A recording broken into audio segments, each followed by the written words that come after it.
안녕하십니까. 제9차시 경기 침체에도 불구하고 실업률이 높아지지 않았다면 실업률이 높아져야 되죠. 근데 높아지지 않았다. 심지어는 떨어졌다면 그 이후로 가장 적합한 것은 무엇인가? 자, 부가노동자 효과는 경기 침체에 그 주부들이 직장을 찾으러 나와서 실업률을 높이는 거죠. 실업률을 높이는 거예요. 그러나 실망 노동자 효과는 그 사람들이 직장을 못 구해가지고 다시 비경제 활동 인구로 가기 때문에 실업률이 떨어지는 거죠. 그렇기 때문에 부가 노동자 효과가 실망 노동자 효과보다 크면은 실업률이 높아가는 겁니다. 그런데 실망 노동자 효과가 부가 노동자보다 크면은 실업률이 안 오르고 떨어지는 거죠. 자, 2번. 생산물 시장과 노동 시장이 완전 경쟁 시장인데 A 기업은 시간당 임금이 3,000원이다. 그런데 제품의 가격은 500원이고 현고용 수준에서 최종적으로 고용된 근로자가 생산한 제품의 수는 시간당 5개라 할 때, 그럼 이것만 보면 우리가 가격에다가 생산 개수 곱하면은 한계 생산력 가치, 한계 생산력 가치를 구할 수 있습니다. 이게 A기업에서 생산된 가격의 수준이 500원이고 마지막 최종적으로 고용된 근로자가 생산하는 제품의 수가 한계 생산력인데 한계 생산력에다가 곱하기 가격을 곱하면 한계 생산에다가 가격을 곱하면 한계 생산력 가치가 되죠. 한계 생산력 가치가 됩니다. 그럼 이 한계 생산 가치는 얼마냐 하면 2,500원이 되는 거예요. 그런데 시간당 임금은 300원이에요. 3,000원이에요. 그러면 3,000원 주고 2,500원 받아오니까 사람을 쓰지 않을 거죠. 고용을 감소시킬 것이다. 9번의 1번입니다. 그 다음에 3번. 최저임금제 실시에 따른 효과로 볼 수 없는 것은 오히려 최저임금제 실시하면 고용이 줄어듭니다. 볼 수 있는 것이라고 되어 있네요. 이거는 아니에요. 노동력의 질적 하락. 노동력이 질적으로 떨어진다. 월급도 받는데 임금도 받는데 노동력이 떨어질 리가 없어요. 그래 노동조합의 임금 삭감을 수용할 이유가 없습니다. 기업 간의 공정 경쟁 확보 4번입니다. 임금비로 인한 경쟁을 하지 않는 것을 공정 경쟁이라고 합니다. 4번. 노동조합의 조직 부분의 임금 인상이 비조직 부분에 미치는 효과에 대한 설명으로 틀린 것은 무엇인가? 파급 효과는 조직 부분에서 비조직 부분으로의 노동 이동이 유발하여 비조직 부분의 임금을 하락시키는 효과다. 맞습니다. 위협 효과는 비조직 부분의 임금을 상승시키는 효과이다. 맞습니다. 그 다음에 파급 효과는 비조직 부분에서 노조의 조직 부분으로 노동 인구를 유발하여 조직 부분의 임금을 하락시키는 효과이다. 조직 부분의 임금을 하락시키는 효과가 아니죠. 이에 대해서 틀린 것은 이러니까 3번입니다. 위협 효과는 노조의 잠재적인 조직 위협에 직면한 비조직 부분의 사용자로 하여금 임금을 노조가 조직될까 싶어서 미리 임금을 인상시키는 그런 효과를 가져오는 겁니다. 자, 5번.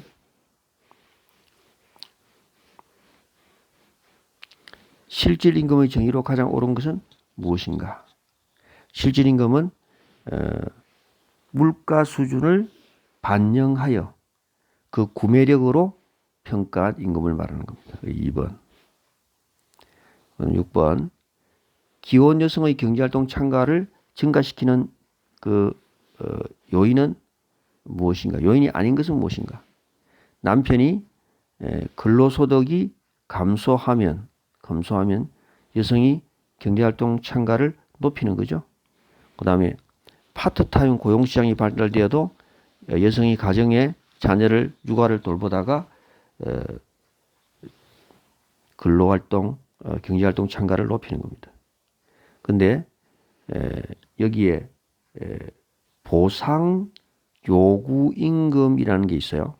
보상 요구 임금은 요 정도의 임금은 보상해 주어야 내가 직장 전선에 나오겠다 하고 마음속으로 가지고 있는 임금입니다. 그렇기 때문에 이 임금을 상승시키면 오히려 경제활동 참가는 떨어지게 되는 거죠. 이 보상임금을 유보임금이라고도 합니다. 유보임금하고 똑같은 말이에요. 유보임금. 유보임금을 올리면은 경제활동 참가는 오히려 떨어지게 되죠.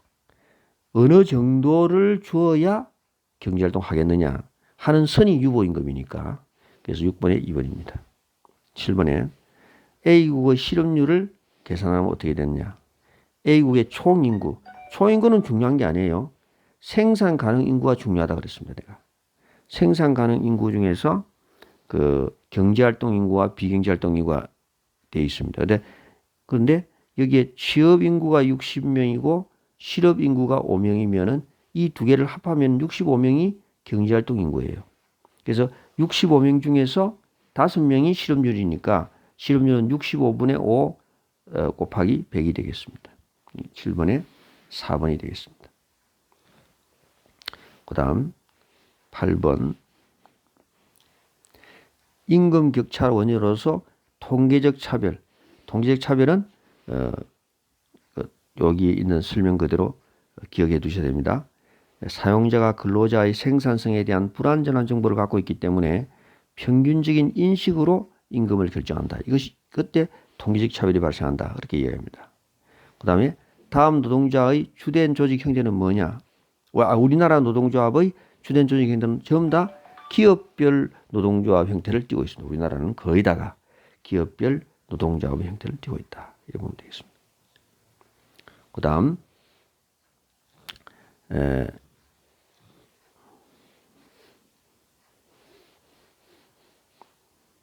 10번 노동수요 곡선이 이동하는 이유가 아닌 것은 노동수요 곡선이 이렇죠. 이게 노동이고 이게 임금이면 노동수요가 이래 되는데 노동수요 곡선 자체가 이렇게 이동을 한다는 거예요. 그거는 임금 수준의 변화, 임금 수준의 변화가 있기 때문에 노동수요 곡선이 이전한다. 그거는 아니에요. 그러나 생산 방법이라든가 자본, 생산물에 대한 수요의 변화 이런 것들은 다 노동수요 곡선 자체의 이동 원인이 되지만 여기에 해설을 보면 문항 1은 곡선의 이동이 아니고 곡선상의 점의 이동이다. 그게 임금이 올라가면 노동은 줄일 것이 임금이 올라가면 노동 수요는 줄 것이고 임금이 내려가면 노동 수요는 늘 것이다. 곡선상 위의 점의 이동에 관한 것이 바로 임금 수준의 변화입니다. 10번 우리나라 연령별 성별 구조에 대한 설명으로 옳은 것은 무엇이냐? 우리나라는 산업사회로 진입하면서 출산율이 둔화되고 노동력의 고령화 추세가 나타난다. 이게 맞는 말이에요. 그 다음에 우리나라 청년층의 경제활동 참가율은 선진국보다 높은 편이 아니다. 그 다음에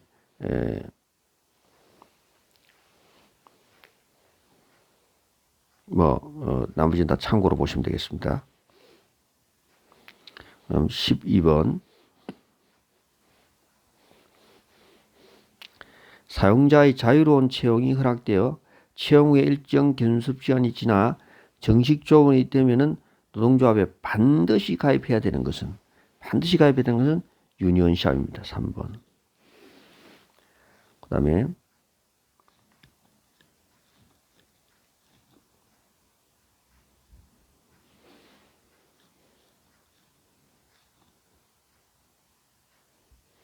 위에 표가 나타나 있죠. 여기에 유니온샵은 고용원 자유로나 일단 고용한 후에 반드시 조합에 가입해야 된다. 이것이 유니온샵입니다. 그 다음 13번 완전 경쟁 기업에서 단기 노동 수요 곡선은 다음 중 어느 곡선의 일부인가? 노동의 한계 생산의 일부다. 한계 생산 곡선의 일부다. 이렇게 볼 수 있습니다. 한계 생산 수익 곡선이 아니고 한계 생산물 가치 곡선. 왜냐하면 임금하고 한계 생산물 가치가 같아진다 그랬죠? 한계 생산물 가치하고 똑같아집니다. 그래서 한계 생산물 가치 4분이 되는 겁니다. 그럼 14번. 기업별 노동조합에 대한 설명으로 맞는 것은 몇 개인가? 연대의식보다 동일 기업에 대한 종업원 의식이 강하게 가지는 경향이 있다. 이것이 기업별 노조와 맞는 얘기예요. 맞는 얘기. 그 다음에 기업별 노동조합은 시장 지배를 갖는 대기업에서보다 중소기업에서 쉽게 찾을 수 있다. 중소기업에서 쉽게 찾을 수 있다. 자, 그 다음 그 밑에 읽어봅시다. 기업별 노동조합은 산업별 노조에 비해서 개별 기업의 사정을 반영한 단체 교섭이 이루어질 수 있으므로 단체 협약의 체결이 상대적으로 용이하다. 그러면 우리가 여기 표를 한번 보면은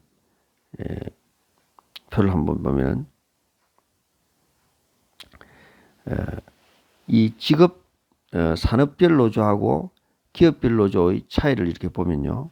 기업별 노조는 이렇게 종단적이고 산업별 노조는 횡단적입니다. 이렇게 산업별 노조는 숙련공, 미숙련공을 모두 받아들여요. 기업별 노조는 그 해당 기업의 종업원만 이렇게 받아들이는 경향이 있습니다. 그렇죠? 그래서 여기 보면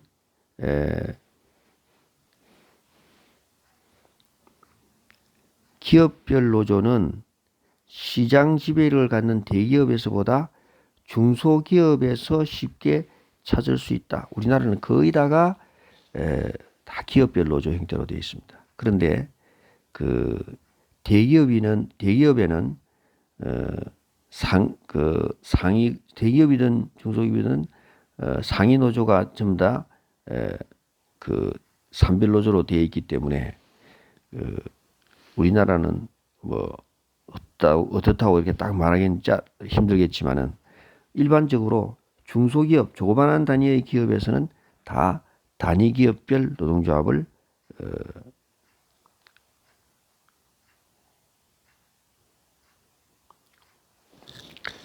단위 기업별 노동조합을 가진 것보다 중소기업에서는 이게 우리나라에서는 그 대기업이든 중소기업이든 거의 다가 이렇게 기업별 노조로 돼 있어요. 기업별 노조. 근데 기업별 노조는 아무래도 개별 기업의 사정이 잘 반영되어 있기 때문에 단체 협약 체결이 상대적으로 용이하다. 이건 무조건 맞는 얘기입니다. 그래서 맞는 건 두 개다. 기업별 조직은 기업별 조합은 시장 지배를 갖는 대기업보다 중소기업에서 쉽게 찾을 수 있다. 우리나라는 거의 다가 기업별 노조다. 그리고 현대자동차나 뭐 삼성이나 하는 게 다 기업별 노조 형태로 되어 있다. 그렇게 보면 됩니다.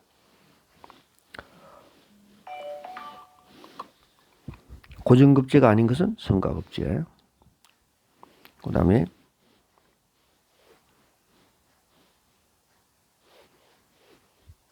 유효부족 실업에 해당되는 것은 경기적 실업입니다. 경기적 실업.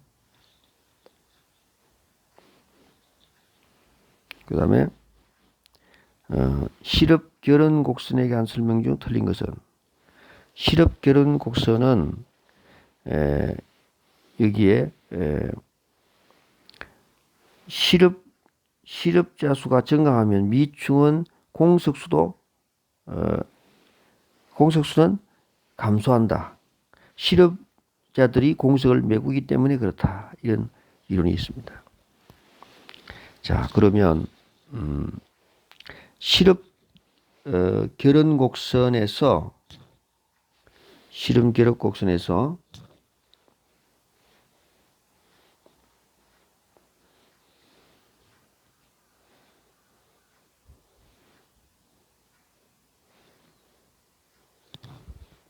실업 결혼 확산에서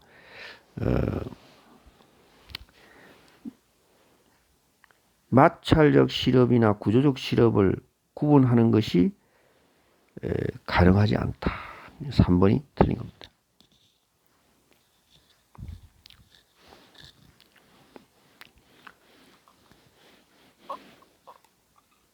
그다음 18번.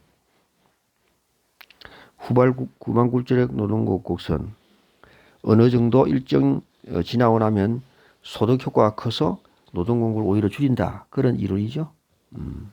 그래서 개인의 노동 공급은 임금 상승의 대체 효과가 소득 효과 볼 때 소득 효과보다 클 때 증가하는데 소득 효과가 대체 효과보다 크면은 오히려 노동을 감소시킨다. 그런 이론이. 그럼 19번. 인플레이션과 물가 상승 간의 역관계에 있음을 나타내는 것은 필립스 곡선이라고 했습니다. 그 다음 20번. 임금 형태에 관한 설명 중 잘못된 것은, 자, 3번을 봅시다. 3번을 보면 일반적으로 성과급 도입은 노동의 질을 향상시켜서 품질 관리에 필요한 비용을 절감시킨다. 성과급 도입은 반드시 그런 게 아닙니다. 성과급 도입이 오히려 노동의 질을 떨어뜨릴 경우도 많아요. 일단 물량을 많이 만들기 위해서. 그래서 제품의 질을 떨어뜨려 가지고 오히려 기업에 역효과를 줄 때가 있다. 기억해 둬야 됩니다. 그래서 3번 오늘까지 하겠습니다.